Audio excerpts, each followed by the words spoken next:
درس 5 ہیں آج، سیرت خاتم الانبیاء، مولانا مفتی شفیع عثمانی صاحب کی کتاب ہے۔ آج کا سبق ہے ہمارا دنیا میں اشاعت اسلام، تبلیغ کا پہلا قدم۔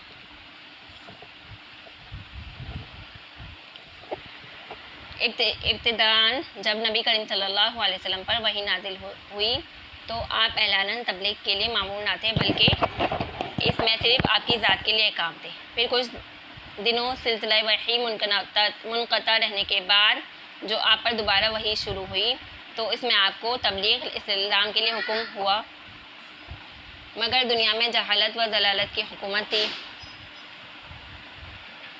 بالخصوص عرب کا تکبر اور تقلید آبائی انہیں حق پر لگانے کی ہرگز اجازت نہ دیتی۔ اس لیے ابتداء میں حکمت الہیہ کا اقتضایہ یہ ہوا کہ اعلاناً تبلیغ و اشاعت اسلام کا امر نہ کیا جائے تاکہ اول ہی سے لوگ متنفر نہ ہو جائیں۔ چنانچہ نبی کریم صلی اللہ علیہ وسلم نے دعوت اسلام اپنی جان پہچان کے لیے لوگوں میں ان شخصوں میں کی جن پر آپ کا اعتماد تھا یا آپ فراست کے ذریعے ان میں خیر و صلاح کے آثار دیکھتے تھے۔ اس طریق سے معلوم ہوا کہ پہلے زوجہ مطہرہ حضرت خدیجہ اور حضرت ابوبکر صدیق رضی اللہ تعالیٰ عنہ کو، اور آپ صلی اللہ علیہ وسلم کے چاچا زاد بھائی حضرت علی کرم اللہ وجہہ کو، اور آپ کے متبنہ زید بن حارثہ مشرف و اسلام ہوئے۔ حضرت ابوبکر صدیق رضی اللہ تعالیٰ عنہ نبوت سے پہلے نبی کریم صلی اللہ علیہ وسلم کے دوست تھے اور آپ کی صداقت اور دیانت اور اخلاص کے خوب واقف تھے۔ جب آپ نے ان کو رسالت الہیہ کی خبر دی تو فوراً آپ نے تصدیق کی اور کلمہ پڑھ کر مسلمان ہو گئے۔ ابو بکر صدیق رضی اللہ تعالیٰ عنہ اپنی قوم کے مسلم بزرگ تھے، تمام معاملات میں لوگوں پر اعتماد کرتے تھے، لوگ ان پر اعتماد کرتے، اور اسلام میں داخل ہونے کے بعد آپ نے بھی ان لوگوں کو دعوت اسلام دینی شروع کی جن میں کچھ صلاح اور خیر کے آثار دیکھے۔ چنانچہ حضرت عثمان غنی، عبد الرحمن بن عوف، سعد بن ابی وقاص، زبیر بن عوام اور طلحہ بن عبید رضی اللہ تعالیٰ عنہم نے ان کی دعوت کو قبول کی اور آپ ان سب کو نبی پاک صلی اللہ علیہ وسلم کی خدمت میں لے گئے اور سب مسلمان ہو گئے۔ اس کے بعد حضرت ابو عبیدہ بن جراح، عبیدہ بن حارث بن عبد المطلب اور سعید بن زید عدوی اور ابو سلمہ مخرومی اور خالد بن سعید بن عاص اور عثمان بن مظعون اور ان کے دونوں بھائی قدامہ اور عبید اللہ اور ارقم بن ارقم رضی اللہ عنہم اجمعین مشرف و اسلام ہوئے۔ یہ سب کے سب قریش میں تھے، اور غیر قریش میں صہیب رومی، عمار بن یاسر، ابو ذر غفاری، عبداللہ بن مسعود اسلام میں داخل ہوئے۔ اس وقت دعوت اسلام محض خفیہ جاری تھی، عبادات اعمال شرعیہ میں چھپ چھپ کر ادا کیے جاتے، جہاں تک بیٹا باپ سے اور باپ بیٹے سے چھپ کر نماز پڑھتا۔ جب مسلمانوں کی تعداد 30 سے بڑھ گئی تو نبی کریم صلی اللہ علیہ وسلم نے ان کے لیے ایک وسیع گھر مقرر کر دیا جس میں وہ سب جمع ہوتے اور آپ ان کو تعلیم دیا کرتے۔ اس طریقے کی دعوت اسلام 3 سال تک جاری رہی۔ اس دوران قریش کی ایک خاص جماعت اسلام میں داخل ہو گئی اور پھر اور لوگ داخل ہونا شروع ہو گئے، اور یہ خبر مکے میں پھوٹ نکلی اور لوگوں میں جا بجا اس کا چرچا ہونے لگا۔ اب اعلاناً دعوت حق کا وقت آ پہنچا۔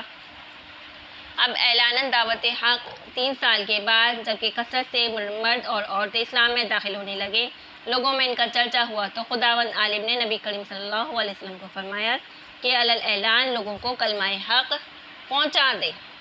آپ نے فوراً اس حکم کی تعمیل کی اور مکہ کی باہری صفحہ پر چڑھ کر قبائل قریش کو نام لے کر آواز دی۔ جب تک تمام قبائل جمع ہو گئے تو آپ نے اولاً سب سے دریافت کیا کہ اگر میں آپ کو یہ خبر دوں کہ غنیم کا لشکر تم پر چلا رہے اور قریب ہے کہ تم پر لوٹ ڈال دیں تو کیا تم میری تصدیق کرو گے؟ یہ سب سن کر بیک زبان ہو کر سب بولے کہ بے شک آپ خبر کو بالکل حق سمجھیں گے، کیونکہ ہم نے آج تک کبھی آپ کو جھوٹ بولتے نہیں دیکھا۔ اس کے بعد آپ صلی اللہ علیہ وسلم نے فرمایا، میں تمہیں خبر دیتا ہوں کہ تم اپنے باطل عقائد کو نہ چھوڑا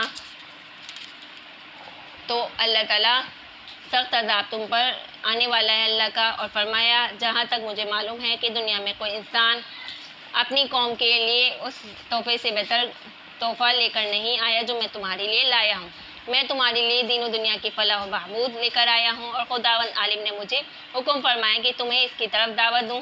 خدا کی قسم اگر میں تمام دنیا کے انسانوں سے جھوٹ بولتا تب بھی تمہارے سامنے جھوٹ نہ بولتا، اور اگر ساری دنیا کو دھوکہ دیتا تب بھی تمہیں دھوکہ نہ دیتا۔ اس وقت ذات قدوس کی قسم کھاتا ہوں جو ایک ہے اور جس کا شریک نہیں، میں تمہیں خصوصاً اور تمام عالم کو کی طرف عموماً خدا کا رسول ہوں، خدا کا پیغمبر اور رسول ہوں۔ تمام عرب کی مخالفتیں اور آپ کی استقامت۔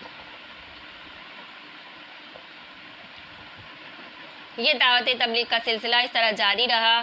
عرب کو جب معلوم ہوا کہ آپ کو وحی میں ان کے بتوں کی حقیقت کھول دی گئی ہے، ان کی پرستش کرنے والوں کی بیوقوفی ظاہر کر دی گئی ہے، تو آپ کی عداوت کے لیے کھڑے ہو گئے، اور ایک جماعت آپ کے چچا ابو طالب کے پاس آئی، وہ آپ کو اس قسم کی باتوں سے روک دے اور یا آپ ان کی حمایت چھوڑ دیں۔ ابو طالب نے ایک عمدہ پیرائی میں جواب دیا کہ نبی کریم صلی اللہ علیہ وسلم اس کلمہ حق کی نشر و اشاعت میں سرگرم اور بتوں کی عبادت سے لوگوں کو منع کرتے رہے۔ جب عرب کو اس کا صبر نہ ہو سکا تو ابو طالب کے پاس آئے اور سختی سے اس کا مطالبہ کیا کہ یا آپ اپنے بھتیجے کو باز رکھیں، ورنہ ہم سب تمہارے خلاف جنگ کریں گے، یہاں تک کہ فریقین میں سے ایک فنا ہو جائے۔ تمام قبائل عرب کے مقابلے میں آپ کا جواب۔